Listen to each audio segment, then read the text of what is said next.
Welcome back to Golf Subpar with Colt, Knost, and Drew Stoltz, and this episode is brought to you by Fanatics.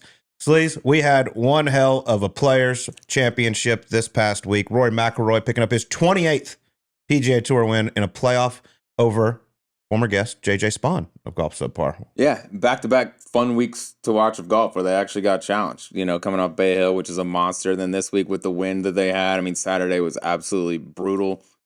It was sweet because you'd see like 76s, 77s, 78 from Justin Thomas, right? Back it up with low scores, too. They had both out there. JT did something good last week?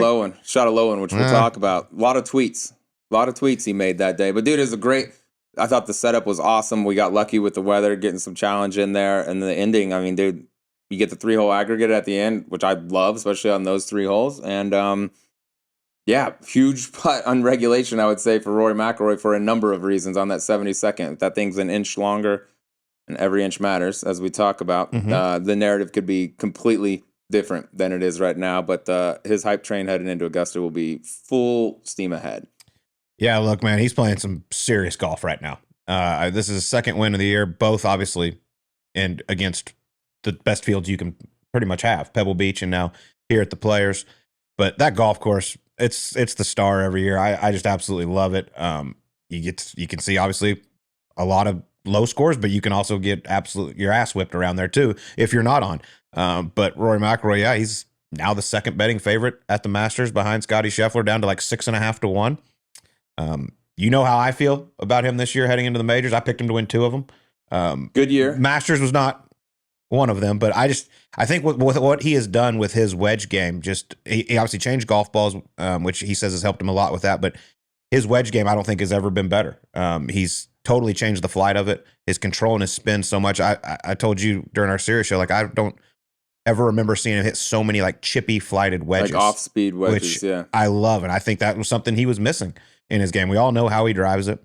But yeah, it's turning out, it looks like it's going to be a monster year for Rory McIlroy. I mean, you ain't the only one thinking that right now. I think the whole golf world is the scary thing about that. If you're not in Camp Rory or you're one of the other players, like he won that thing, won in a playoff, he missed a ton of short putts. That could have very easily, if he had a good week, and it's tough to putt out there. Those greens were burnt out. The wind was blowing. You had to factor in wind into your reads. But he just Saturday alone, I mean, he probably missed 5. And then Sunday, there was a couple more, right? I mean, he could have won that thing going away. And he didn't, but he still gutted it out at the end. And it was a huge win for him, I think, because we've seen him win in landslides, right? He's got multiple majors where he wins in a runaway. He's got a lot of tournaments where he just runs away and hides because he's that much better. It's the ones where they get down to the end and it's close that he's had trouble closing things out. A lot of seconds, a lot of runners up. Of course, Pinehurst last year. To get this one done the way he did, psyche-wise and narrative-wise, to like close one out like that. Like I said, that putt on the 72nd, that thing lips out, which it could have done for the same price. I mean, man, the avalanche of, Rory can't close takes would have been just heaped upon us. Yeah, but he got it done. And we got to give some love to JJ Spaun, though. Huge he played love. Awesome all week long. It was so cool to see, man. I was pulling hard for him. We get to play quite a bit of golf with him here in Scottsdale. We said we've done this 2 years in a row where we've kind of started hyping some guys up after what we see right before the season starts. We did it last year with Ches Reavie. Didn't work out for us. We said the same thing about... We miss sometimes. Yeah, occasionally. Not very often, though. No, rare. But we said the same thing about JJ. Like, I played with him quite a bit this offseason, and I just could... Leading into Sony Open, I was like, this guy is playing some serious good golf right now. Like, I wouldn't be surprised if he goes out there and gets a win or at least contends in some big ones. But that was a massive week for him. He is now 6th. How about that? On the Ryder Cup points list. Yeah, I mean, you would have if you would have taken that bet earlier in the year, last fall, even where he kind of needed to play some good golf. Yeah, I bet she's in the top. I bet he's an automatic qualifier heading into Augusta. You'd be like, are you on crack? No chance. But like, we've been hyping him. I'll tell you, I think the best way you get an idea of like who's next up is ask the actual players. And then we were sitting around the table at the Rock recently. There was a non-golf, not like a professional golfer, a guy that played high-level amateur, and he was talking to a couple of the pros there. He's like, who do you think's the most underrated, like underappreciated guy on tour? 2 players both sitting there, almost in sync with one another, said JJ Spaun. Really? Yeah, both of them. And granted, they're out here too, so like in Scottsdale, you get to see it. If you ask that question in Florida and Jupiter, they're probably going to give you a different answer, right? But I mean, the players have seen this coming for a while, and so we were this close to having that JJ Spawn's going to win call come true, but the year is young and his shit's nice right now. Can I say, as much as we love him, we're going to prop him up. That putt on Friday on the last hole. Yeah. That might be one of the worst putts I've ever seen in my life. There was 2 on the week, actually. JJ, I love you. I don't know what the hell that was. And he putted great. Yeah. It was just like all of a sudden I was like, what? It was like it hit sometimes like in the morning when you're warming up and sand gets on your ball and you hit it and it goes nowhere and like to the side. It was like one of those, but it wasn't. That was strange. I was like, what?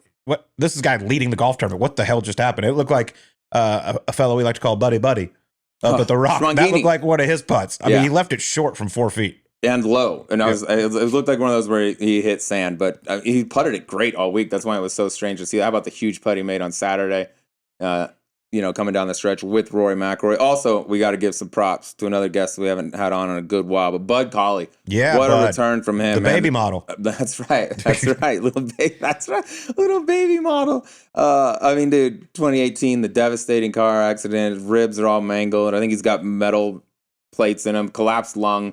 It wasn't just like, hey, you're going to have to sit some golf out for a while. It was like, hey, dude, your life might be completely different than it is now. And to come back and do it the way he's done it, shout out to him. 6 events left to fulfill his medical exemption. Got it taken care of this week. So props to him. I don't know that story gets a ton of love, but like with how bad that was and where he was at the time, for him to come back and be playing not only on the PGA Tour, but at a high level.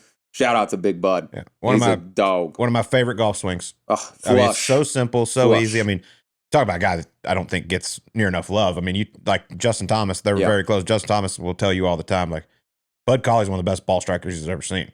I've heard that from kids that came up with him. He's also one of the few, like we've gone through Brian Harmon. There's a handful of others that are like from when he was this tall, at 6 years old, he's been a stud all the way to now, and never like falling off. He's still, he's only a few inches taller than he was when he was 6 and baby modeling, but he's never been bad. If it wasn't for that car accident, like who knows? Because that was like, you could argue like that's the prime years of his career, and it took the better part of 6 years, almost 6 years, 5 off more or less to get back. Really cool story. Also, Danny Walker, who got in Thursday morning when Jason Day withdrew. Boy, did he take advantage of that. Goes out there, finishes T6, makes $830-something thousand, I think. Totally got his season turned around. Obviously everyone wants to be in the players, but to get that call Thursday morning, hey, you got a tee time, and you're playing alongside Wyndham Clark and Jordan Spieth. That was a hell of a week for him too. So congratulations to him on a great week. I do have some very exciting news to share with you here. Share it with me on Subpar. Okay. So I was just up in Vegas for our good friend Ben Marsh's 40th birthday. By the way, did you have fun? His birthday was March 3rd. Okay, and we're still celebrating it. Apparently, he's turned into a woman. He's 40. And it's a birthday month now. He's a man now. But I just learned some awesome news. I was up there at Shadow, hanging out with Monty Montgomery, the GM there, and he goes, hey, I want you to throw this out there on your show. They are putting lights in permanently at Shadow Creek. Permanent lights all the way across, 1 through 18. All the way across. Just like we saw at the match, which was electric, by the way. Hopefully it can be as fun as those guys had out there. But, dude, that's all time. I mean, it's already, you and I would, I think, both agree, like, it's a bucket list play. Like, you need to go, if you love golf, go do it one time. I know it's expensive. It ain't cheap, but go do it. Now this, nighttime, especially in the summer when it's 150 during the day and no one wants to be out there, you can just mosey on out there around 7:30 at night, go play 18. That's going to be unreal. That would be so cool. Imagine a summer day, okay? You do a little pool party, then you go to maybe a little dinner, and then, hey, we got a tea time at about 9:30 p.m. Yeah, you just flip the schedules. It's really like go play golf and then send it. Now you send it and then go play golf. Could be tough on the handicaps for some, being that you got to hang out all day in Vegas before you go play golf. But that's going to be cool. That's going to be all time. Wait, I think I'm sure it'll be cheap. Probably need to do a show from there under the lights. Of course. But that's awesome. I'm very excited for that. And Shadow, once again, y'all are the best. I spent 3 days there. I'm exhausted, but it was so much fun. My game was very, very poor the last day. I'm just honest about that. First 2 days were pretty nice. We do enough self-sucking. Let's do some self-hate. I sent you the video of my partner, Mike Commodore. Yes. The legend. Loading up his driver with lead tape. Okay? Loading. He texted me before the week. He goes, partner, I'm on the range at the Rock. I got all kinds of tape on the toe of my driver. I'm taking the left side of the golf course out of play. He showed up with a different driver the last day and put 6 pieces of lead tape. It says on the package, each piece of tape adds 2 swing weights. He added 12 swing weights to his driver. Which direction did it go? She was still going left. Really? Oh my God. What do you do now? It was Where do you go dude. from there? We had so much fun. He played great the last day, but I've never seen more lead tape. I was like, your driver was probably like an F2 swing weight right now. Yeah, I mean, he's a big boy. He can handle it, but if you put that much on the toe and you're still hitting it left, tough. Where do you go from there? Switch sides, maybe. So much fun. He's one of a kind. I saw the video. I was like, here we go. They're in for a sesh. We were sitting at breakfast. He had a package of lead tape and a butter knife, putting it onto his Is that not how you get ready? Is that not how you get ready to play? You were up there, I believe. No, you weren't quite up there yet. Did you get to catch the Creator Classic? There was some creators being classic at TPC. Did you see it? I did. I recorded it. What'd you think? Watched it. Congratulations to Grant Horvat. Really nice player. Things are coming up roses for Grant right now. Good swing. Good swinger of the golf club. FP thought the moment of the Creator Classic, the putt on 17 was just gorgeous. I mean, that's what he does. Mm-hmm. Rolls the rock. Love that.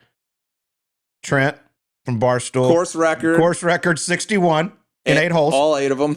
I thought he was going to be the first guy to ever blow out his ACL on the golf course. Yeah. He went down as like the sniper caught him. That was one of the most amazing. I mean, he moved. That was real estate. He moved there at Sawgrass. There used to be a mogul there. That's the biggest divot I've ever seen. Yeah. And the ball did not move. I was waiting for someone to be like, oh, here he is over on 16. Oh my God, he's found an enormous divot here on Sunday of the players.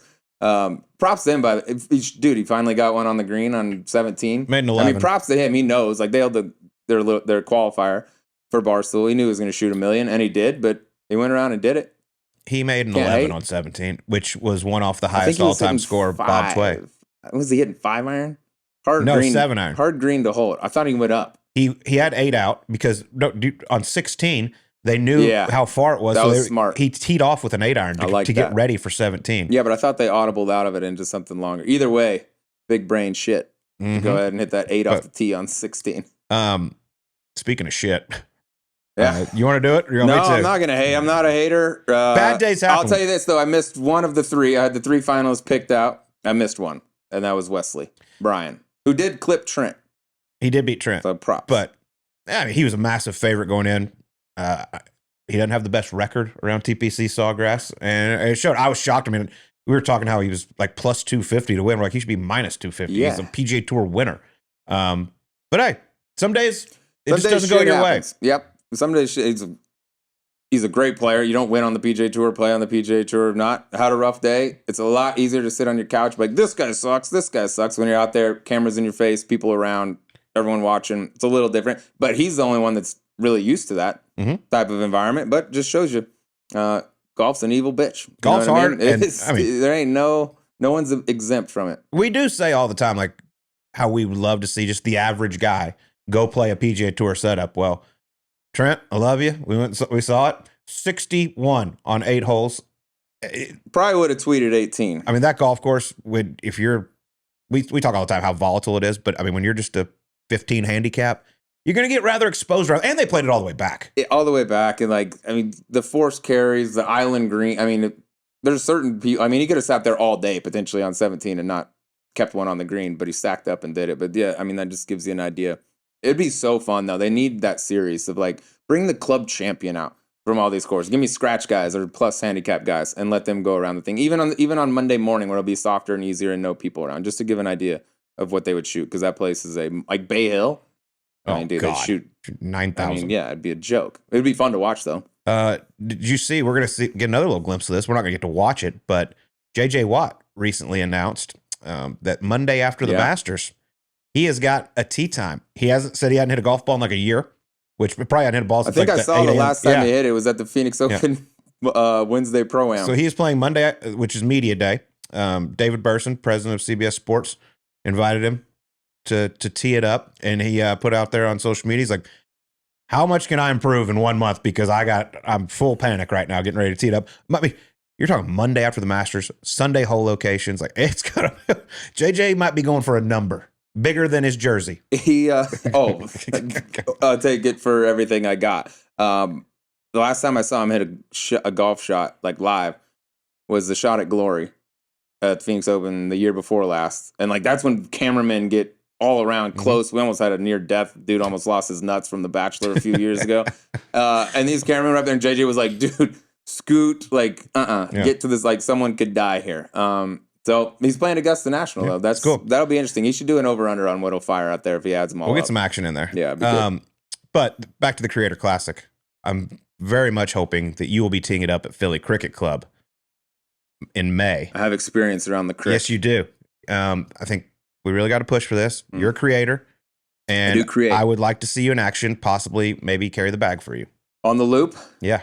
Man, it'd be a lot of pressure. About That's why I'm very reluctant to talk shit about anyone that shot a big number in that Just thing. in case I'm like, you get it. things can go wrong quickly, and there ain't no escaping it. So yeah, that's why I will refrain from dragging anyone that didn't play their best golf at the Creator Classic. I can shout tell out Grant Horvat. Yeah, congratulations. Getting it done. Hopefully he smiles. Maybe this will bring a smile to his face once in a while. He's a happy man. I'd like should to see those chompers one time. But if I do caddy for you, I can tell you this: it'll be by far the easiest caddying job I've ever had.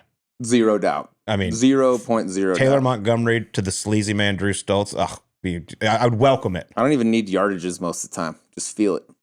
I totally forgot. We like to fuck with Taylor a lot. Of course. I mean, that's what we do. He's a friend. So we played Saturday at Shadow, and I was so mad because I had planned on getting a pair of floaties and presenting them to him on the first tee after his little whoops at the Cognizant. Yep. And I forgot. He laughed. Though. How's the game? He's a monster out there. He typically, right? He wasn't that day. Okay, put that in your back pocket. It didn't go too well for old Mr. Montgomery against me. Monty fared much better. Okay. Under the lights soon. We're booking that, by the way. That's going to be so much fun. Yeah. Well, let's get zoned in with our friends from Zone Nicotine. And this one was a tough one for me, Sleaze. Sitting there Friday. Well, first off, my pick last week was Justin Thomas to finish top 10. Goes out and fires a little 78 on Thursday. Not a great start if you're looking to get a top 10 You sent us a text like, boys, I don't think my JT bet's going to I don't think it's going to hit. That was before weird shit happened. And then Friday, he goes out there and gets on an absolute heater.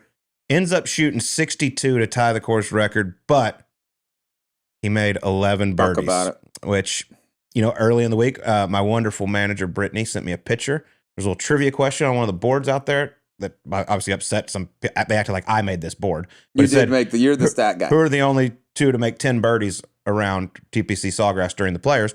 Well, there was actually more than two of us that have done it, but my name and Justin Thomas's name was up there. So I tweeted it and said, most prestigious list you've ever been on to JT. Well, then he goes out there and he makes 11 on Friday. Just rips my heart out. I mean, a couple years ago it was Tom Hoagie breaking the course record. Now the birdies.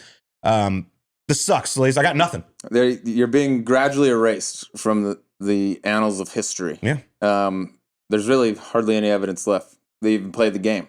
Pretty Thanks, tragic. JT. Thanks, JT. I pick you. You shoot 78. Then you go out and you take the one last thing I have going for me in this game.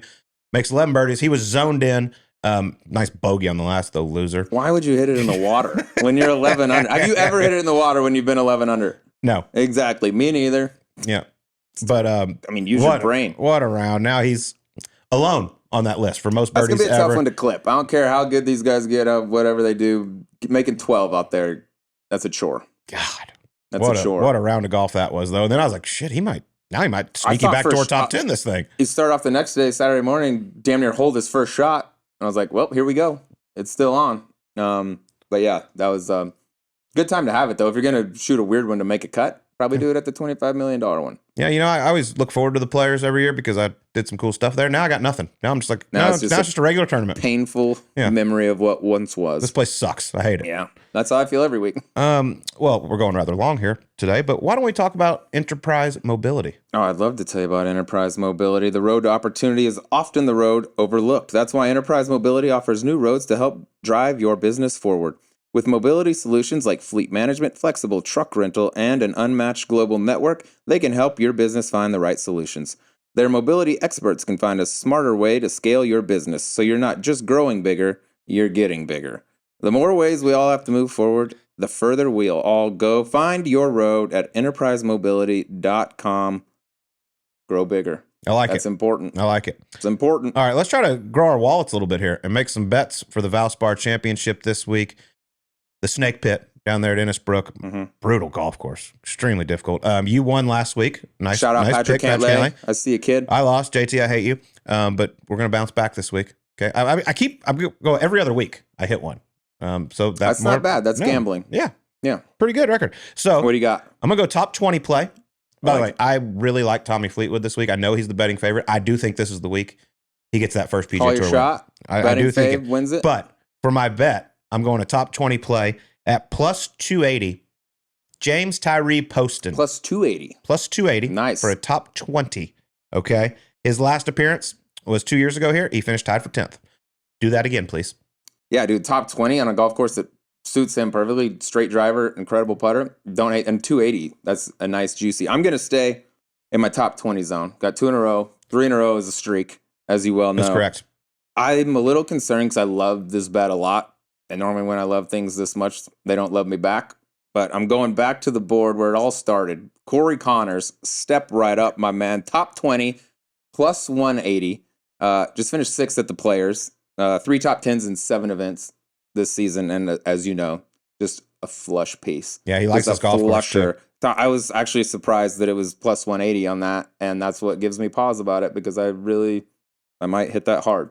Okay. So don't let me down, Cory. I've been your biggest Just fan. try to smooth it out at the top a little bit. Don't get a little quick. Don't get so Cory. quick. Just try to fall asleep up there. All right. Well, let's get to our guest this week. This is, I love this interview. It was so much fun. But this guy, his story is just incredible. We got Monday Q Info fella, Ryan French, joining us. And man, I think y'all are going to like this one. Here's Ryan French on Golf Subpar. Okay, we got a social media sensation with us today. You've all known to love online. He single-handedly made Mondays great again. You know him by his stage name, Monday Q Info, but his government name is Ryan French. We got him here today. Frenchie, what's up, baby? Thanks, guys. Thanks for having me on. Really appreciate it. This is going to be fun. This is going to be a lot of fun. I'm very excited about this. First off, congrats on all the success, man. I have to think, when you first started this, you never thought it would be at the level it is today. I never even thought that it would ever be a thing. So, like, my son had brain surgery. I left my job, and I never in a million years, like, I didn't even have my own social media. Like, there was no plan. There was never like, what if this, we didn't even have the conversations of like, would this become a thing? It was literally something for me to do while I watched my kids, and that was it. And like, somehow it blew up. It's insane. What made you want to start it? Like, what's your background in golf? Yeah, so I played junior college golf, and then I've always been a golf nerd. We didn't have a TV when I grew up, so we were watching the Stanley Cup Finals. Our TV started on fire. I was like 6 or 8. I don't remember, but I remember my dad yelling up to my mom and saying, like, go grab the fire extinguisher. And she couldn't lift it, and my dad getting pissed off, running upstairs and putting the fire out. And then, like, my parents were not against TV or anything, but they were just like, oh, we'll get it fixed in a week, or we'll get it fixed in a month. And they never got a new one. So they went 30 years without a TV. And so we lived on a golf course. I was just bored, honestly. You know, it's like, and my dad was a good golfer. And so I was always a golf nerd. Then after college, this is the craziest part, is my dad and I would go, our guys trip, instead of going to play golf, we would go caddy on a mini tour. Yeah. So we'd caddy Canadian Tour, Hooters Tour, e-golf, and we'd do that once a week, and we would camp. And then that got me into, like, behind the scenes. Because I played junior college golf, I knew that guys were good. I knew the talent that wasn't playing on the PGA Tour, but I tell this story is like we always used to camp. That was our tradition. And I went into like this public restroom, and there was a player there. And I was just like blown away. Like, what? Like, why is a professional golfer at a campsite? And so he's like, yeah, I play the Canadian Tour, and I pull my camper around to save money. And I was like, whoa. And so that was kind of like the transition of realizing, like, the pro golf we see on TV is not really the pro golf that is out there for a large portion of players. There's some thrifty people. There if is. you play the mini tours for a long time, you got to be a thrifty dude. Yeah. And some of that carries over to, like, when they get on tour, they end up making it. Like, there's guys out there, you know, like, that came from the mini tours. Like, Joel's a good, you know, like, still the thought of, like, spending money or expensive hotels is just foreign. Yes, 100%. It's not all net jets and Four Seasons. It is not. It is not. As Four you guys seasons know. in a campsite. Summer, winter. Yeah. I want to go back to the TV catching on fire, because I didn't know that part of the story. So you were literally watching the Stanley Cup, and your TV just goes in flames. Yeah, so it started to smoke, and then my dad yelled up to my mom that our TV was in the basement. And I just remember my dad getting so pissed that my mom couldn't lift the fire extinguisher that was on the 3rd floor. And so my dad ran up, came up, and then, we just, again, it was not like anything conscious. And so, but that, the reason that is a significant part of me becoming a golfer is I had to get all my sports from newspapers, right? And so there's just so much more detail. Like on SportsCenter, you see who won, who finished third, and it was like reading scores of, the buy.com or whatever it was at that time, Ben Hogan Tour.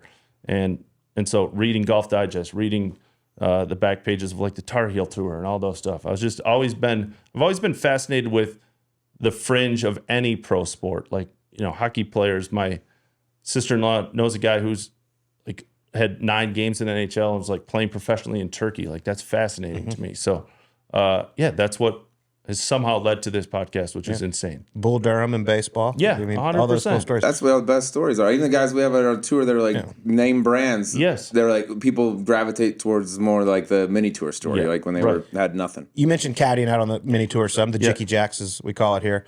Who are some of the guys you caddied for? Like anybody we might know? Yeah, so Ryan Yip was, I caddied from the first event I went to, and then we've kind of stayed together. We would go find a mini tour where he played. And we won on the Canadian Tour. When I say we, I just at that point like literally just carrying the clubs. No, that's we. That's a we. But as you, Drew, like if you found somebody who knew anything about golf to caddy for you on a mini tour, it was like ecstatic, like you're the best ever, like nowhere to stand, and so one on the Canadian Tour, another like very profound moment of like their life and what it looks like. So when like have the big check presentation on the green, which is like outside of volunteers, there's 4 people there, and I go, "Oh, Ryan, where are we going to dinner?" And he's like, "Dinner? I got to get to the next event." Yeah. And like threw the check in the back of his Honda or whatever he was, and like took off. And I was like, "Whoa, this is not what I had really anticipated." I've never heard of like a family being like, "All right, boys, pack it up. We're going to caddy at mini tour events." Yeah. So you knew Yip. Yeah. Before. So I Did just you know threw the other that. guys? Like, yeah. So like my dad caddied for Graham Dillette one time. Alex Coe was like a good college player. And he had the driver yips. Driver off the deck. Yes. Everywhere. Hit it nice. Yep. Did he play at Pepperdine? Yeah, Pepperdine. Yeah, He's I played a good against player. him. I remember. Yeah. He was one of the best driver off the deck guys you've ever seen because he got the driver yips and he like fixed it. Yeah. Hugo Leon. Smashed Legend. Yeah. Still is. Smoking Temper. darts like a crazy man. I played with him at what was then the Bob Hope out at Palm Springs, and he full on punched himself in the face when he missed a putt. I was like, that guy almost just knocked himself out. That was unbelievable. He was a beaut. JC Deacon, my dad had Alzheimer's at the end of his life, and for some reason he remembers JC because JC didn't wear a hat, and so he's like, I don't know who's the young man that like didn't wear a hat. So he always remembered JC. JC and I have stayed in touch about that. So yeah, Manuel Villegas, I mean, legendary. The guy I swear I really swear a lot, and that guy can swear like really impressive. So can his player, Siwoo. Yeah. God, I mean, what a good team tandem. they are. That's a good tandem. I love Siwoo so much. He's one of my favorites. And I was talking to Manny about caddy for him one day. He's like, I've come along some crazy people in my day through this game. He goes, my man is absolutely a lunatic. I mean, him and Manny together have to be something. That's great. And then JC, how about what he turned himself into? You know what I mean? Exactly. The hand in the Florida Gators down there, got a big program. Yes. Yeah, good. All right, before we get back to our interview with Ryan French, Odyssey isn't just the #1 putter brand. It dominates around the world. It's the #1 putter on every major tour, PGA, LPGA, DP World, you name it. And it's not #1 by a little either. Significantly more tour pros play an Odyssey putter over the next closest competitor. So it's no surprise that Odyssey is also #1 in worldwide wins and #1 in money. Cha-ching!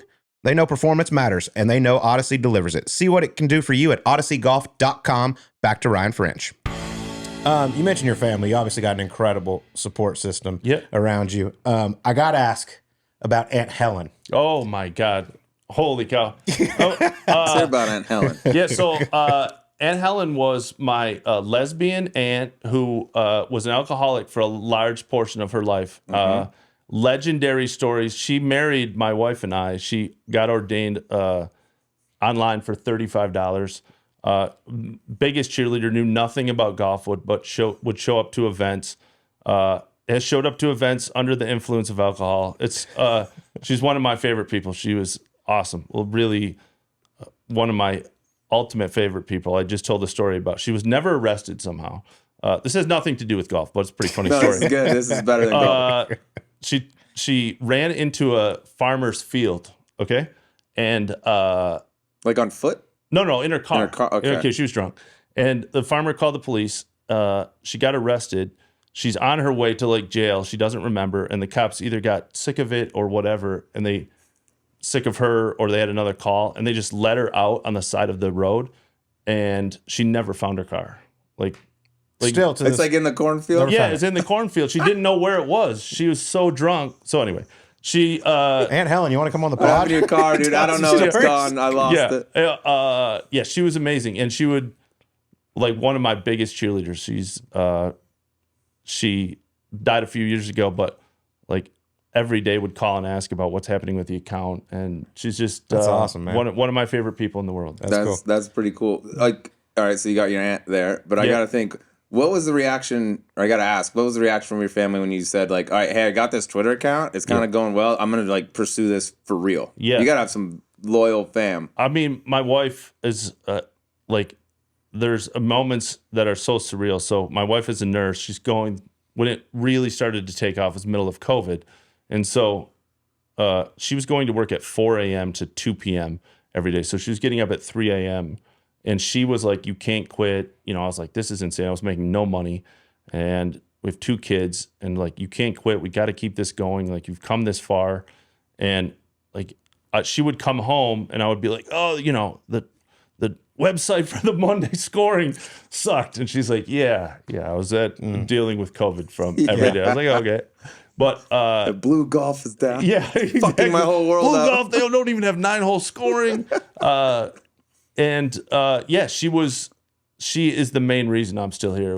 It was like, I would love to hear an unedited version of my in-laws' thoughts on that I didn't have a job for years while I tweeted about golf and my wife went to work at nurse. But yeah, my parents, it was like, this is insane that I've somehow made this into a job. And so as any golfer, I very much can relate to mini tour players who have wives, whatever, behind the scenes, or even the top players. I'm gone now a lot. And yeah, amazing family. It's such a cool story. I read an article where you said, like, I didn't ever think I would have 500 followers on here, and all of a sudden I do. And I mean, now I believe on Twitter you have like 177,000 followers. But at what moment were you just like, holy shit, like this thing's really going? Yeah, my holy shit moment is I remember calling my wife at work and telling her I had 1,000 followers. And it was like at 1,000, it might as well have been 1 million. Like, it was just truly like, what the hell has happened? I had no like recollection, like no comprehension of what 1,000 was. And then the PGA Tour followed me at around 10,000. And I was like, oh shit, this might be a thing. Like, I was, again, to have the PGA Tour follow my account was just like, I really couldn't comprehend it. Like, no thought that this would ever be a thing. So an organization like that following me was really blown away. Was there a certain story that like you posted or something you followed or an event that all of a sudden you went from, I don't know, I'm going to make it up, 300 followers to 3,000, like something that really hit? Yeah, so I was just talking to Jeff, who's the South Florida PGA director, and it was a playoff on Tuesday morning of the, like, 2019, I think, like 2019, 2020 Honda, and it had, like, Sangmoon Bay in it. It had, like, a couple of name guys, and they were just sending me shot-by-shot updates, and I was tweeting it out, just like, you know, Sangmoon's in the right rough. It was like very... Just guerrilla style. Yeah, just guerrilla style. And so I was taking the kids to school. My wife was at work, and it went like 6 or 7 holes, and people were like so interested. And then I put up a tweet that was like, hey, I can either keep doing this or I got to take my kids to school. Should my kids be late for work or late for school? Let me guess. And again, I don't know how many like responses. It felt like 1 million, and everybody's like, you got to stay. And my kids were literally, I tweeted till the end of the playoff, and my kids were like 30 minutes late for school because of the Hyundai Monday qualifier. That is awesome. And, Twitter always gives good advice. Yeah, 100%. Yeah, you should always follow whatever followers say. And I was like, holy shit, like people care. Yeah. And like, these are, for the casual golf fan, very obscure players, right? Like, we say Sangmoon Bay, like he's a regular name, but to the casual golfer, it's like nothing. So that was definitely the moment like, oh, really cares. And then obviously Cory winning, I was saying, and I continue to say that like guys in Mondays can win PGA Tour events. And when Cory won, obviously it just kind of solidified what we were doing. I had a conversation with, this sentence is crazy to say out loud, but had a conversation with Cory at Joel Damon's house on Taco Tuesday, the Waste Management, about that. And just like, hey, thanks, man. It really was a significant point in the like development of this account because it kind of proved what I was saying. Now look at you. You got Dunning clothes on. You got a Callaway hat on. Insane. Shit's that going. Got the whole shit figured out. It's insane that people pay me to wear stuff. It blows my mind. It really does. Question, because you mentioned like your big like moment for you is when the PGA Tour followed you. Didn't you like try to?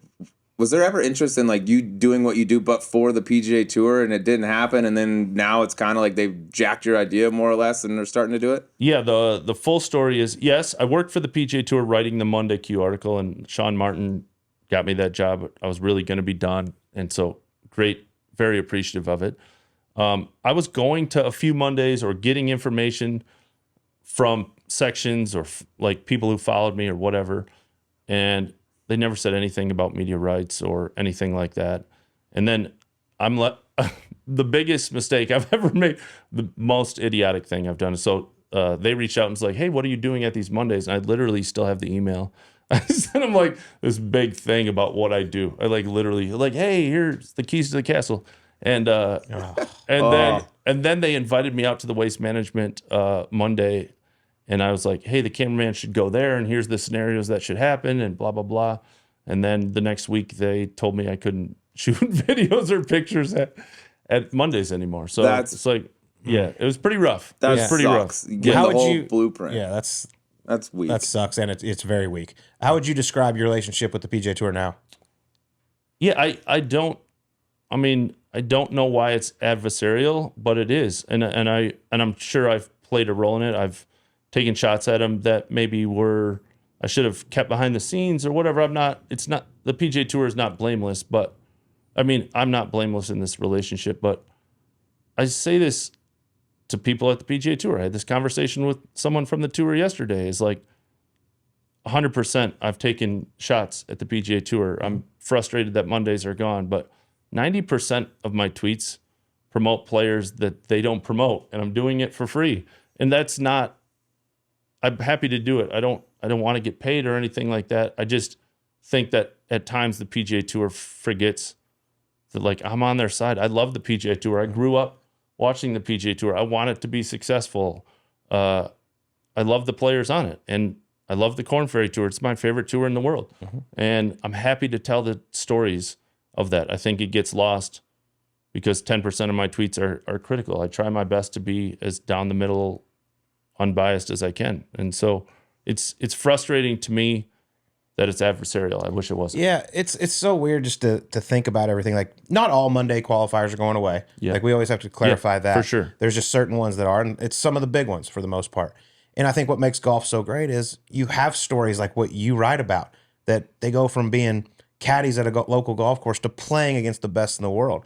And I was talking to a big name player the other day about what he would like to see happen in the PGA Tour, and he's basically, it's like there's no access. Like, people get kicked off each year, people get added on each year, but throughout the year it stays the same. And I'm like, that's not what this is all about. The PGA Tour is so cool because of the Monday qualifier stories. Like what just happened at Phoenix with Will Chandler. Great story, and it's an awesome way just to show it, because that was the last one. 77 straight years at the Phoenix Open. Gone. And or their last one ever, you get a guy finishing the top 6. Yeah. And it was a great story playing alongside the best player in the world. Yeah, I mean, golf has always, what I've loved about golf is, I mean, you can take Will or first stage at Q School. Things aren't always equal leading up to the first stage of Q School, but you put your tee in the ground on the first hole. Scotty Scheffler and Will Chandler have the same exact chance to go prove it. Shoot the score. No one can tell you you're too small or too short. You don't hit it far enough, or you don't hit it, left to right or right to left. Like, just go shoot the score. There's plenty of guys I'm sure that you guys have played with that are like, what the hell? How did this guy make it to the PGA Tour? But he's made it. And I think we're getting further and further away from that. Mondays, less cards in the Korn Ferry Tour, smaller tours. Again, the tweet I use all the time is 15 of the top 50 in the world got to the PGA Tour in a way that will be gone in 2026. And so the fact is we're going to miss out on some good players. We'll never be able to know that. We're not going to be able to quantify it. You can't say, oh, we missed out on this stories. But that's the facts. It's like Max Homa's of the world and Joel Damon's of the world. Maybe they don't ever get to the PGA Tour and we miss out on those things. So, I didn't know that. 15 of the top 50 that's a in the good world. stat. Yeah. It's like, And that's top 50. Yes, I mean, exactly. that's the top. Yeah, I mean, top like, echelon. a lot. I mean, Max, Korn Ferry Finals, Cory, Monday. Like, Billy Horschel's been to Q School 4 times. Billy kept his card in, I think, 3 ways that will be gone. So he finished 140th. He got a medical that's going way down, and he finished 27th at Q School and got his PGA Tour card when there was a bunch of cards available. And so, Billy went to Q School 4 or 5 times. If there's no other places to play, if that avenue is so short, are we going to miss out on future guys? Again, it's hard to quantify. I just know that we're going to miss out on top 50. That's just factual. Mm-hmm. Of the top 50, of those 15, would 13 of them, would 5 of them make it to where they are now? Yes, probably. But the fact is, not all of them would have. And the timing of it, I would say, is like at a time where there's more young talent, like ready to go right now. Yes. You still get some of these guys like Clant. I mean, we'll use the big examples like Clanton and these type of guys, right? Like they're ready. But there's a bunch of other kids like that. And now there's fewer spots ever for them to get their foot in the door. Yeah, I use Neil Shipley all the time. Like Neil was one, played great, obviously super talented, different personality, which the PGA Tour desperately needs. Mm-hmm. Yep. And he only had 4 starts on the Korn Ferry Tour this year. He missed his first 2. Like he's literally 2 starts away from having 0 status. Doesn't mean he wouldn't have got exemptions and all of those things, wouldn't have got every opportunity to do it. But the fact is, you get to the end of the year, this is a kid who has a master's degree. Like, does he keep going? And the fact is, we need guys like Neil Shipley. Like, we need him. Like, he's a great personality. He's obviously talented. Dude's made the cut in majors. So those are the avenues those are the type of players that we could lose out on. All right, before we get back to our interview with Ryan French, this episode is brought to you by Shipsticks, the #1 way to travel with your golf clubs. If you're a golfer going on trips, use it. There's no other way to get around. BG, you just went up to Vegas. What'd you do? Shipped them there and back, and it was easy as could be. Easy as pie. Put the label on, and they'll put it on for you. Tell them where you want to ship. Boom, bang. No hassle, no baggage fees. They got complimentary insurance, real-time tracking. It's way better than lugging them around, especially if you can get away with just packing a carry-on bag. Yeah. Changes the whole travel experience. Right now, Shipsticks is offering our listeners 20% off your first shipment when you go to shipsticks.com and use the code SUBPAR20. Go to shipsticks.com and use the code SUBPAR20 to get 20% off your first shipment and save yourself the hassle this golf season. That's SHIPSTICKS.com. Make sure you use the code SUBPAR20 so they know we sent you. Now back to Ryan French. Yeah, we were actually watching Full Swing the other day, and my wife watches golf, but not anything. She doesn't know who Neil Shipley is. Right. First episode, she texted me, she devastating. goes, I love Neil Shipley. He's hilarious. Yeah, and I was like, and that's kind of the audience he brings in, and there's a lot of others that we have the chance of missing out on. Right, 100%. Again, golf has always been the most democratic sport in the world, and we're getting further and further away from it. So with saying that, are you pretty worried about the future of professional golf? Yeah, I mean, yes, because, I think, like, Underdogs, obviously I'm biased, guys, like I've said that a million times, but the Y.E. Yangs of the world, the Sean McKeels of the world are great stories because of the dominance of the Tiger Woods in those eras and those kind of things. It's so out of the blue. I think I say it all the time is Mondays, Underdogs, the guy who finished, Bob May taking Tiger to a playoff. Like, those are great in not happening every week. They're happening one of 15, but I think it's a small, important part of what golf has always been. And I think Liv not having any, like, the fact is Liv has some of the best golfers in the world and no one watches it, right? And WGCs didn't work out. And now we are back again, doing that again.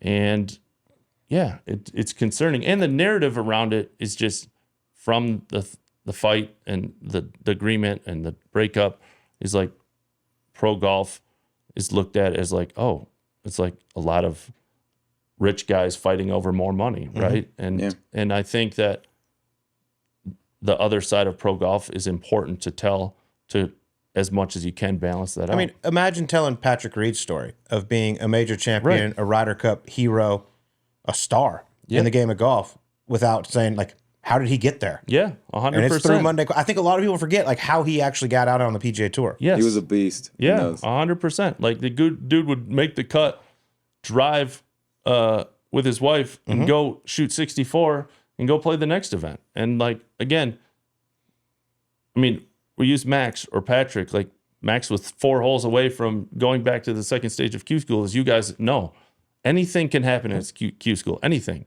You have one bad round and your career can, and then, you know, Russell Knox is a great example. Russell missed by like 15, 18.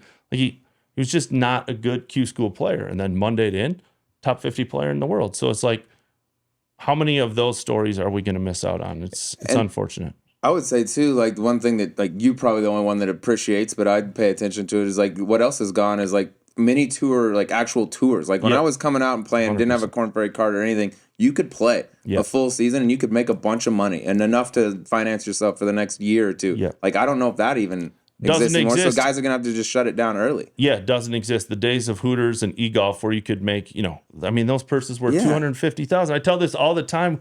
We caddied and I didn't take it. I didn't appreciate it back then, but for the people that are listening that don't know how good mini tours were, there was Monday qualifiers for Hooters Tours events with like 50 guys. Like a Monday qualifier to pay $1,500 to pay. Yeah, it's insane. It was like the golden era. It was the golden era. It was insane. When Chad Campbell was just bitch slapping everyone. Chad Campbell, Ted Potter smashed the entire East Coast. Ryan Palmer told us when he was on here a couple weeks ago, like Chad Campbell actually was paid up front each year to play the Hooters Tour. Because that's unbelievable. Chad Campbell turned down a Ben Hogan or whatever it was card to go play to get a $100,000 bonus on the Hooters Tour. That's exactly what insane. Ryan told us the other day. Yeah, that's how good Chad Campbell was. He made $800. I put this tweet out every once in a while, but it's like $897,000 on the Hooters Tour. That's it's such good golf. That's ridiculous. Actually, Chad texted me a few weeks ago asking about a player. And I hadn't heard from Chad in a while. And I was like, dude, we got to get you on the pod. Like, I just want to hear the Hooters stories. Oh, my God. My goal is to one day get, like, a big room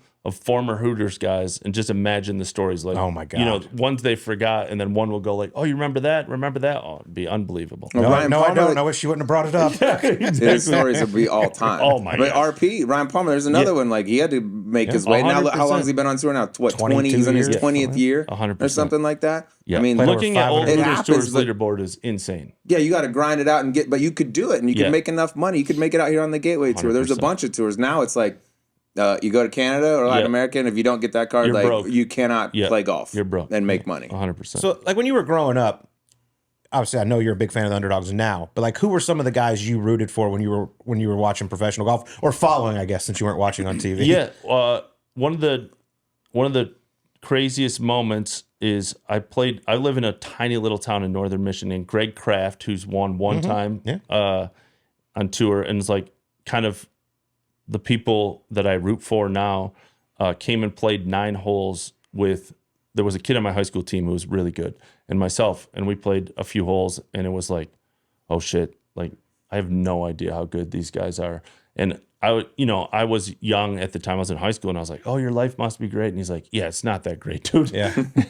And so like, yeah, Greg Kraft, like all the old grinder names, like Brian Watts, like Brian Watts went to the Buick Open, and Brian Watts was like a Japan Tour legend for those like you guys know, but PRGR. Yeah. And I remember standing behind him, and there was a pine tree in front, and I was like, oh, is he gonna go left or right? And it was like, you know, there was like a few feet, and he went like right under it, and I was like, oh man, like this is a guy no one knows about. So yeah, tons of old guys, and just the group if you look in the money list from 100 to 150, no matter those years, those are the guys I was following. That's cool. That is cool. Going back to the Monday Q stuff here for a minute, I'll tell you just I think some of my favorite stuff that you cover, because you don't get it often and no one shines a light on it more or less. And it doesn't really happen in pro golf, but the cheating scandals that come out that then like blow up, I feel like. Is that, like, you post a lot of wild stories, but are those the ones that get the most, that was like, the wildest one. The attention? Q School one. The ball dropper Q School guy? Yeah. That was the most insane story. That one,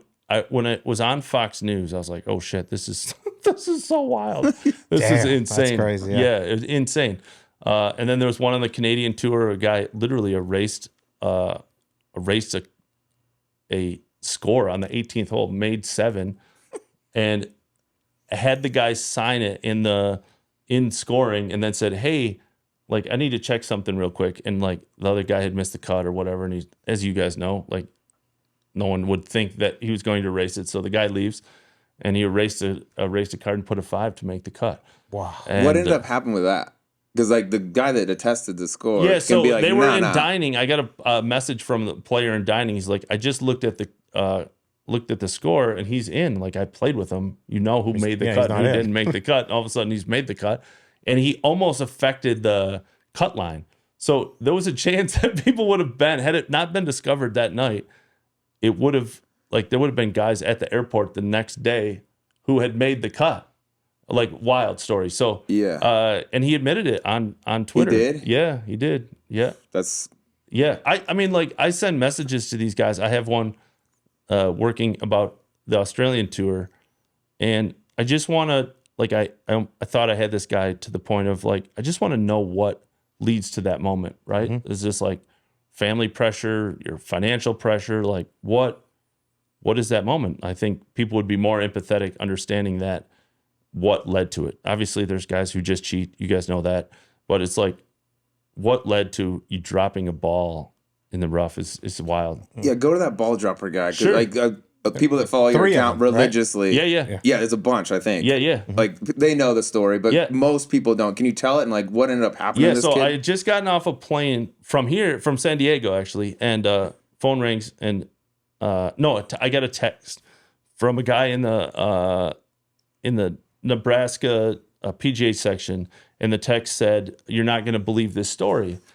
And I get texts like that a lot, and often it's like, yeah, I can actually believe that. Mm-hmm. And so he's like, a guy just got busted for dropping a ball, and I was like, oh, I really cannot believe that.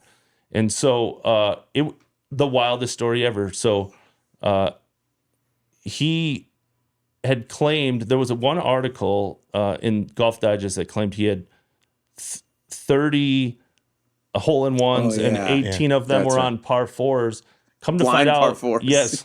Come to find out, Alex Myers was the guy who wrote it. I got a hold of him, and the guy who dropped the ball was the one who reported his own story. He's like, "Hey, I got a story for you." Okay. Called the paparazzi on himself. Yeah. So anyway, back to Q School. These two guys said no way he could have found the ball. A huge thing with the tour officials. They eventually DQ him. The next day, the 2 guys from the PGA section went out to that hole and went back to some other holes that they had thought maybe some stuff happened. They're like, the woods is totally thick. There's a picture of the 2 guys holding a machete, and they went through the woods and found all of the golf balls. And there's the picture of the story is he had tailor-made 12s. He would write a purple 12 on it, and there's a plastic bag of 3 tailor-made 12s that they had found. Didn't he also, like, there was a blind shot up the hill, and he So he claimed it went in, and everybody. This at the same Q School? Yeah, so he's same dropping one. balls everywhere, and then Same one. He ran up to the green, and it was blind before everybody else got there. Yeah, same one. So I got a whole, I honestly think he may have picked that site because of blind sight. So on that hole, this is sociopathic stuff, but you got to be that. Listen, to do this. so that hole, he had hit driver the days prior. He had made bogey on the hole before, so he's hitting last. The other 2 guys hit driver. He hit 3 wood, so he would be first to hit, so he could get over the hill first. I mean, this takes a lot of a lot. So according to the 2 players, he semi-chunked it, get up there, and he's screaming, "It's in the hole." I have them on the pod, the caddy, and the player that like the caddy's like, maybe it bounced off a no, the player said it might have bounced off a turkey. I was like, what? Off of a turkey? Yeah, there was turkeys there. It's crazy. So I went back and so a player, Corn Ferry player I know, calls me. He's like, dude, I played with that guy and he had a hole-in-one hole-in-one on a par 4. Like I was with him. It was totally legit. So then 10 minutes later, he called me back. He's like, dude, I'm not like, I was like, let me guess. Like you guys were all looking everywhere for it. It's a blind hole. And he's the one who found it in the hole. He's like, yeah. It's like, dude, the guy was pretty good. What a Pretty legend. good. Yeah. What ever happened? Did he like own up to it like the other guy? Never admitted. Just coincidence that you find all my balls with this really weird marking and all the spots that I blew it into the shit. Never admitted it. I've always wanted to do a follow-up story. I can't get hold of him. Oof. There's no way he can still play stuff. No. I mean, I'm sure gotta he's be- been banned by he's the gotta tour be- forever. I know there's a suspension of some sort, whatever it is. That's wild. I can't wait for this new That one from takes- Australia to come out. Oh, Just yeah. It's a good one. The biggest set of balls on planet Earth to try to pull that shit off. Yeah. I'll do it Also takes- over and over and over. Or you could say it takes a lot of balls. Nice. Oh, nice. Well nice. done. Big done. and plentiful.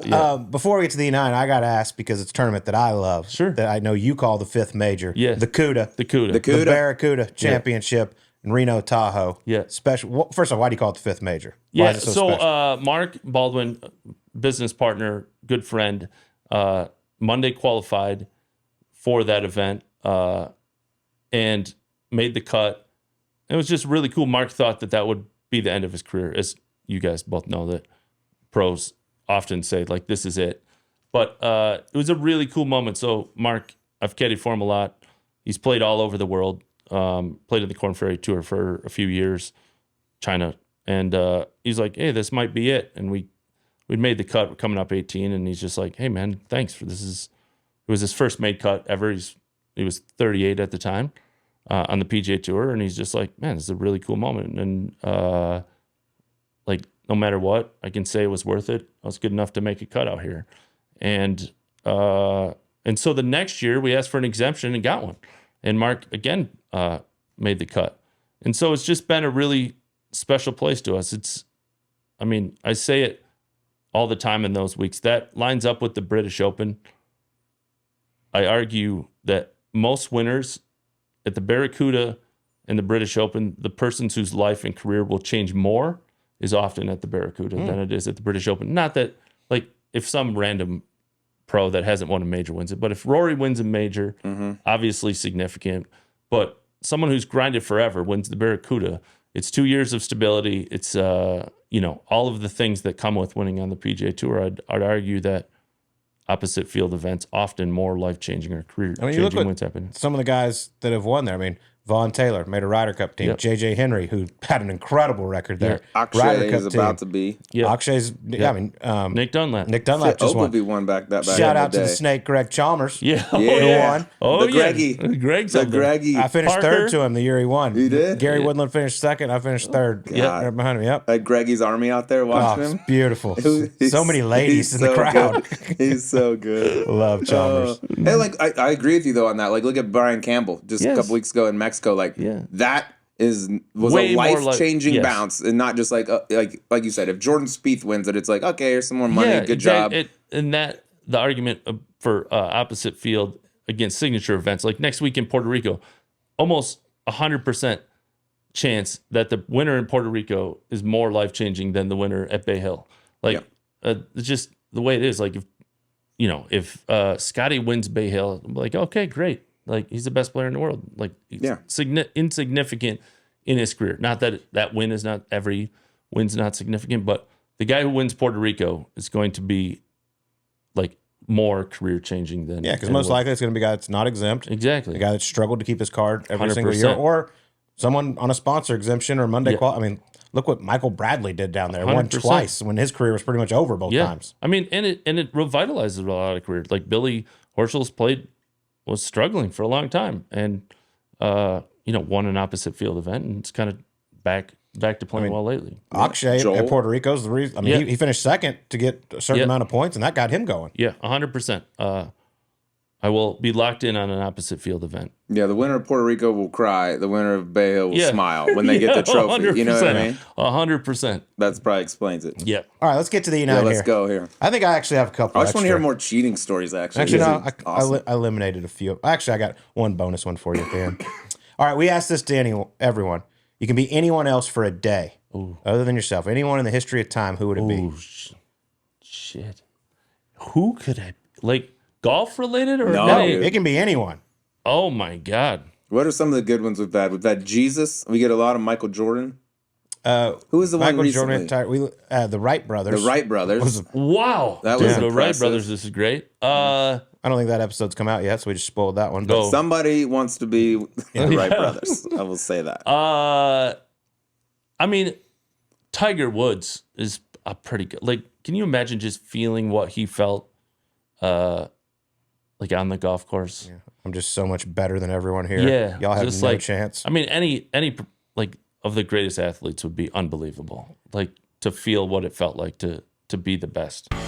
Before we get back to our interview with Ryan French, big news. You can now shop branded Subpar gear at shop.golf.com. Got a little piece on right here, a little Lulu hoodie. You get to pick your logo, put it on whatever shirt, hoodie, whatever you want. And it's so easy, sleaze. Go to shop.golf.com, pick out whatever you want. We got several different logos you can choose from, and it looks great. You got the transfusion. I got the transfusion with the birdie juice, whatever brand you like, whatever model you like, make, size, anything. You can customize it all, easy as can be. From polos and hats to hoodies and more, we've got the gear to match your vibe on and off the course. Tons of options, fully customizable, and all dripping with Birdie Juice swagger. Don't wait. Hit shop.golf.com and snag your Birdie Juice gear now. Back to Ryan French.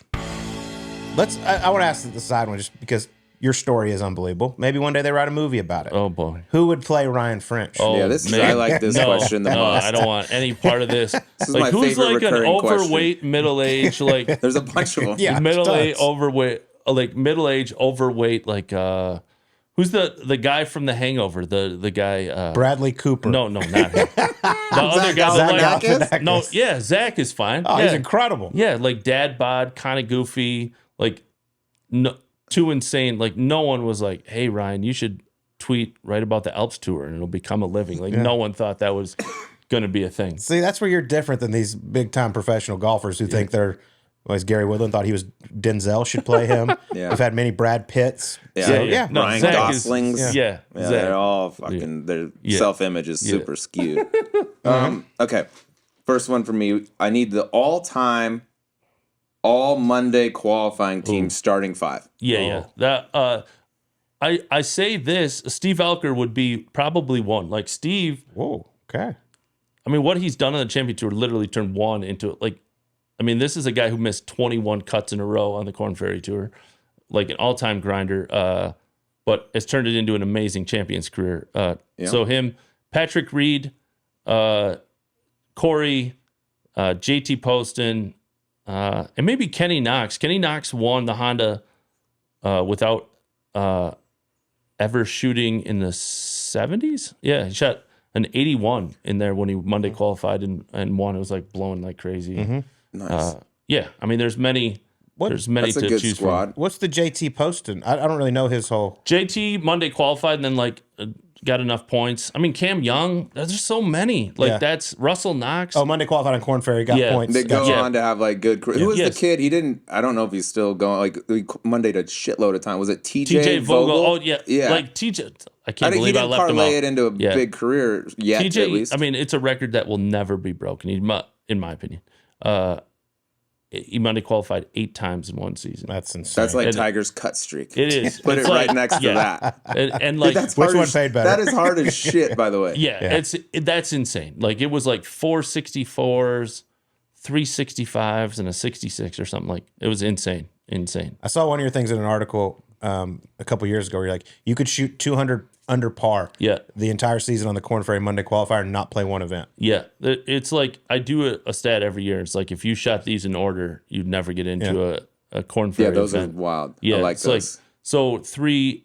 You know, I don't track them as close. Like I don't do stats like I did as back in the day, but like 2 or 3 years ago, the average to get the last spot was 64.8 at Korn Ferry. Thanks. I used to show up to them, and you'd be like 2 sites, and I'd get to the one, it'd be wide open. You could blow it in the opposite hole, the par 5s, and I was like, fuck, this is 63, dude. I'm even through 3. I'm you done. 3-putt the first hole, and you're like booking your Southwest. I'm like, fuck it, I'm out. There's no chance. Yeah, 100%. God, this is a bonus one. You mentioned Corey Connors. Does your wife ever get jealous of your man crush on Corey Connors? A little bit. Yeah, 100%. She seems like a reasonable woman, though. Yeah, she's a pretty good woman, but maybe I crossed the line. What was the first time you actually met Corey in person? Did you tell him how much you love him? I met him at the Waste Management like multiple years ago. And yeah, I mean, I'm sure there's like some protective order that I broke. Is that the most starstruck you've ever been when you shook Corey's hand? Yeah, well, when we talked at Joel's, it was like we'd never really, like, we've messaged before, and obviously, like, he knows, and his wife follows the account and whatever, but yeah, definitely the most awkward because I tweet about him all the time. Like, it literally, and so it's definitely the most awkward. Like, most guys, I've tweeted about him a few times, whatever. Corey's like the person I tweet about. I love when you tweet that he should be on the Ryder Cup team and people freak out. Freak out. I promise you, Ryan knows he's Canadian. Okay. Freak out. Like, freak out. That's hard to believe. Yeah. No, they're Twitter usually super reasonable on Twitter, but yeah. So you never say anything like mean or take shots at anyone. No. But it's social media. Yeah, yeah. Like, have you ever gotten like one that sticks out, like the most hate you've ever gotten? Yeah. I mean, like, probably I don't have a relationship, but like Mark has a relationship with Phil. And so anytime you put Phil in a positive light, there's 50% that are like, Phil's the greatest, and 50% are like, I hope you run your car into a tree. Mm-hmm. The funny thing about him, I find too, like there is such a line. You're either a pro Phil or an anti-Phil guy. If you ask most of the anti people, like, explain to me in detail why you hate Phil. Yeah. It's like, well, I don't think a lot of them can do it. Like, I was told to on TV, so I just parrot everything they say. Like, I mean, a lot of them don't even know. Phil's place in pro golf is obviously complicated, his views, but he's been amazingly kind to a great friend and me, and I don't know what else. I don't know what else people want me to say. Yeah. It's just like, I can only judge him on my experience with him. He's been amazingly kind. Yeah. See, I just love it that people hate on you who's like doing nothing but promoting the game. Like, I like to stir the pot a little bit. So I understand why I get hated on some. Yeah, you're just like, I feel like you're the most likable. Like, you shine light on stories that don't otherwise would have zero light. Like, how can you hate that? And you post something about Phil's like, yeah, one of the greatest golfers ever, dude. I'm a golf account. Yeah, it's wild. I appreciate that, but like, I'm like, I don't know. I got to play 36 holes one time in the pouring ass rain with one of the greatest golfers of our lifetime. What am I supposed to say? I don't know. That's cool. I don't know what the hell people want me to say. Like, oh, this sucks. No, this is fucking cool as hell. If you had been playing with just your buddies on that day in those conditions, would you have played 36? No, I wouldn't even thought about playing golf. I mean, it was insane. So we played the day before. It was fine. It was great. I mean, Phil's great.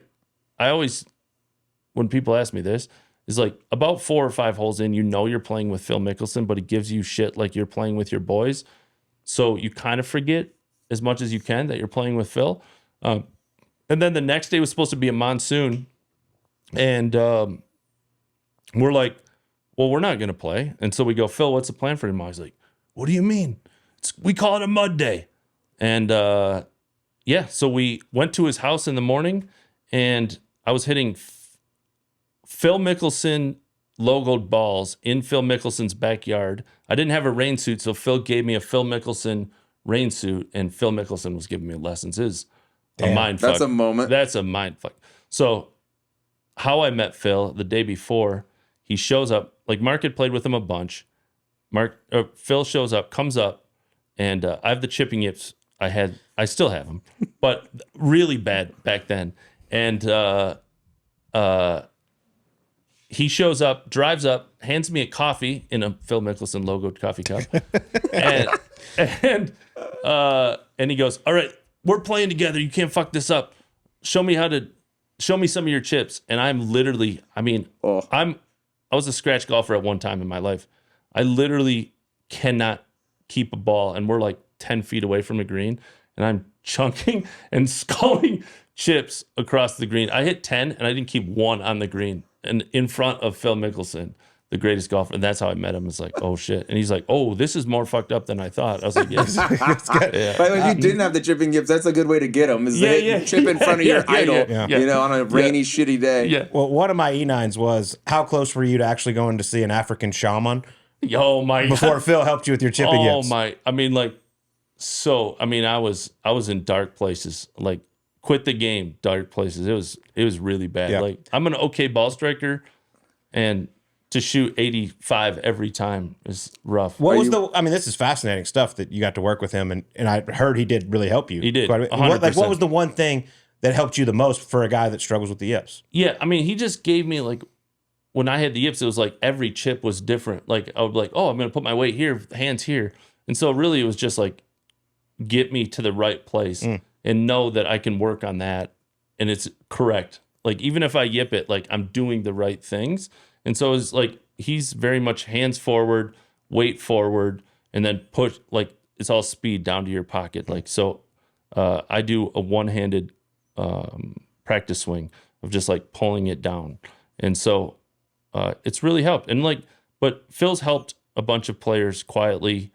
And so, yeah, again, he's been super good to me and Mark. That's a cool moment. I still think you should have went and saw the shaman. Yeah, I mean, we were there. Let's not put that to bed. Do it just that's for a on the story. table. Yeah, you should do it and 100%. document the whole shit because I want to see what they say. So go there. Excuse me. So I want you to know I have the chipping yips. Yeah. Please help me. Yeah. They're like, all right, we'll figure it out. Yeah.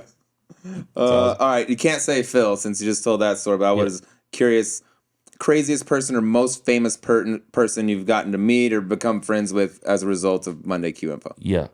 Probably Aaron Rodgers. Like, Aaron has been super good behind the scenes to me. We were just talking about it before we started, but I had streamed the Scottsdale Open, which I think was the only sporting event going on in the world at the time. And you could see who came in to watch your stream. And it said Aaron Rodgers. And I was just like, oh, it's a fake account. And then maybe a couple weeks later, he messaged me. And I was like, what the hell is happening? And so he's been super nice. He wants to keep this on the down low. So now I'm going to tell it on the pod. Nobody's listening. Yeah, it's fine. But like, I would put out, I've tried my best to help players if they get car stolen or they need money, whatever. And he just messaged me and be like, hey, is this a good dude or good player? And I'd be like, yeah. And he would either Venmo me money and then I would Venmo the player, or he would do this anonymously on GoFundMe. And yeah, he's been amazingly awesome. He's helped my foundation a few times. He's just, again, public persona and private. Think what you want about Aaron, but my experience with him has been nothing but amazing. And that's all you can go That's off. cool. It's really and that's cool. also props to you for building something that a guy like that. Yeah, it's insane. That Scottsdale Open, that was cool. That was legit. You played it. It was the only shit. It was the first live thing going on. I think it was the only sporting event going on in the entire world at the time. It was crazy. Sick. Joel played in it. Yeah, What's Joel bigger than the Scottsdale Open? Nothing. Fucking That's nothing. one of the early days of my beef with Alan Shipnook started at the Scottsdale Open. Oh yeah, that's where. He, Oh, Alan was there. That's right. Yeah. I didn't take kindly to that. Yep. Yeah, well, yeah. Anyways, I've moved past it. Tuck it in. Tuck your shirt in. Slob. Is that what he said? No. He said Oh, in the article. It was something about it was a untucked picture shirt. of me and some. Well, we had beef in the past. Yeah. Which we're not going to get into. But I would love to get into. yeah, but I had my Golf shirt on. rider It's like beef. Scottsdale Open. It's 100 Yeah, degrees. right, Like we're all right. having fun. Yeah. Me and Joel might be having some White Claws or whatever going on. Yeah. But he said something. Apparently, tucking your shirt in is optional at the Scottsdale Open. yeah, You're right. It is. And I said, thank God reading your articles is optional or something like that. And that's what kind of. By the way, tucking your shirt in at any Jicky event is optional. I Yeah, mean, dude, 100. Scottsdale You show COVID. up. You show up Yeah. sober and on time. You're Yeah. already ahead of the You game. don't even have to be sober in many Yeah, tours. it's a good point. Ask Aunt Helen. And Helen. Love it. Okay, you've caddied for Mark Baldwin. You caddied for a lot of people. Yeah. But one of the greatest to ever do it, Mike Fluff Cowan. Oh, man. Give me your favorite Fluff story. Yeah, so Mark got an exemption into AT&T, and then we're on the cut line on Saturday, so 3-day cut at the old AT&T. And Peter Jacobson was in our group. It was his first PGA Tour event, so he's coming back to have it be his last. He had Fluff on the bag back then, so Fluff came back. Again, And you are paired with him? Yeah, we were paired with him, Wow. and he knew he was going to not make the cut. So he was like cheering for us because Mark was, like got this exemption, lifetime opportunity. And then like Huey Lewis was following. It's the craziest week of my life, like, and totally insane. But Fluff was there. He's like super nice. So we're on, I can't remember the hole on Monterey, and Mark hits it pretty long, and there's a crick out there. He had birdied the previous 2 holes, like kind of on a roll, have a lot of momentum. And there's a creek out there like 300, and he's like, we're debating about laying up or hitting it over. And we're going back and forth, and I didn't push hard enough for driver. I thought it was driver. And Mark's over it with a 3-wood, and right before he's about to pull it, he comes back, gets a driver, hits it over. So we're walking down the fairway, and I say to Fluff, I go like, hey, I thought it was driver. Should I have pushed more? And I may have added this part. I feel like he took a drag off his cigarette, but I may have added that to like make the story better. But he like takes a drag off of his cigarette and like just turns to me and goes, if you got a cannon like that, you let it loose. And that's all he said. And I was just like, wow, this is the craziest. Yeah, this is super surreal. I love that From guy. your mouth to God's ears. Yeah, 100%. I'll tell you a good story off air. Yeah, fair. With Fluff. Yeah. He's the man. All timer. Okay, when you think of I hear the word Monday, I think of you. But there's a lot of songs over time that have the word Monday in the title. I need best song with the word Monday in the title. I come up with a few if you need a refresher. Yeah, go ahead. You want to, like, I just picked like what I thought were the biggest ones. You got Monday by the Mamas and the Papas. Manic Monday. Remember that song? That's like the teeny bop, like any high school movie that plays. That's a good one. Also this though. Come Monday, Jimmy Buffett. Oh, yeah. I think Manic Monday, because like Mondays kind of suck. That could be like your theme song on your, you know, like your intro. It should be, yeah. There's a lot of options, by the way, if you don't like that one. Yeah, all right. Fair enough. All right. Next one. Are you more surprised guys don't slam 3 beers when they're heading into a playoff or a Monday qualifier, much like, is it Nick Benz? Yeah, Nick Benz. Yeah, Nick was... That's true. He slammed 3 beers before he goes into a playoff. Respect. Yeah, so worked at Golf Galaxy. Again, this is...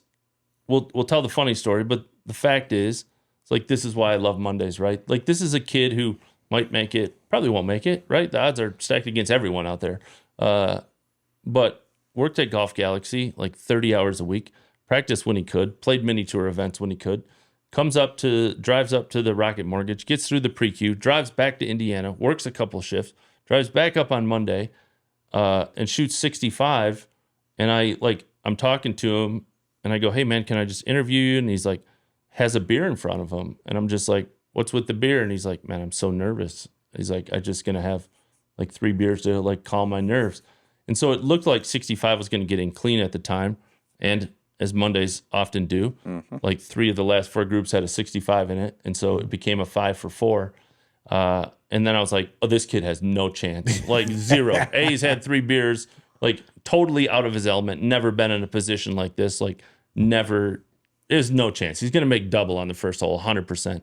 And the kid makes 7 pars and a birdie in an 8-hole playoff and gets through. I mean, and literally was just like, boom, fairway, green, like good putt, but wouldn't fall. Like, and that was a 5 for 4? It was a 5 for 4, went down to a 2 for 1 eventually. That's a long go though for 100%. Only one guy getting kicked out. It was surreal, and it was just like what I love about Mondays, right? And it turned into a huge story. He was on the Pat McAfee shows, like it was crazy. So and cool. It's just like he got huge sponsors, and for these guys, like a significant amount, and like he's still working at Golf Galaxy, but less. And I mean, that week changed his career, and at least gave him a chance. He always says is like he earned enough money to like give it a true go, where he can be like, yeah, I gave it all I could. Whereas like if you're working 35 hours a week, you always have like, if I could have just so. And again, I always say is the Corey Connors stories, Patrick Reed's, all those guys is great, but like Nick Benz, like he's gonna tell that story for the rest of his life, and that to me is what makes Mondays great too. It's like, yes, there's guys who change their career, but there's also no opportunity like that in sports. Like there's no Nick Benz stories on the Lakers. I think I might have 3 beers before I play today. just in honor of Nick Benz. I didn't know there was any other option. I was like, it's how you warm up. Love that. Oh, my go? Yep. All right. I got one left. Time machine. Get in it. Yeah. Go back to your 21st birthday. The Division II National Championship. You're playing for Lansing College. Your parents decide to come to North Carolina to watch you. I need to hear it all. One of the best stories ever. So, playing community college golf, like if there's such a thing as good community college golf, we're at, like 9th in the nation. I'd make this is back when I was decent at golf, like made all regional team. So go down to the national championship. Our coach was an older guy, just been divorced, like full-blown partier. Like we would get hammered before most events. Hell yeah. We got 7 teams kicked out of one tournament one time. We had a party in our hotel room. That's a good another strategy. Yeah. That's nice. Good. No, but we got kicked out too, unfortunately. So I turned 21 after the second round, and my parents had driven from northern Michigan to North Carolina. I mean, it has to be like 15 hours, right? And so they take me out to dinner, and we have like one drink to just be like, oh, yeah, bought your first legal drink. And my coach is like, oh, we're partying. And what a coach. The second round of the national championship. Yeah. So we go out. We're like 5th place or something. Like I think, I don't remember my exact scores. 2 mid-70s, and then this round. And so we go out, go to the bar, and then we go to, I believe they're called shows, adult clubs, a strip club. There you go. And we're there till 3 a.m. And I am hammered. I mean, so drunk. We get into, we have to tee off at 7. Like 100%, we drove drunk to our coach was 100% drunk. There's no way around it. This dude, I was going to ask you his name, but now I'm not. It's in a book. So, so we get there.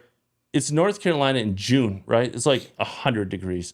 We're all in the van, like completely hungover.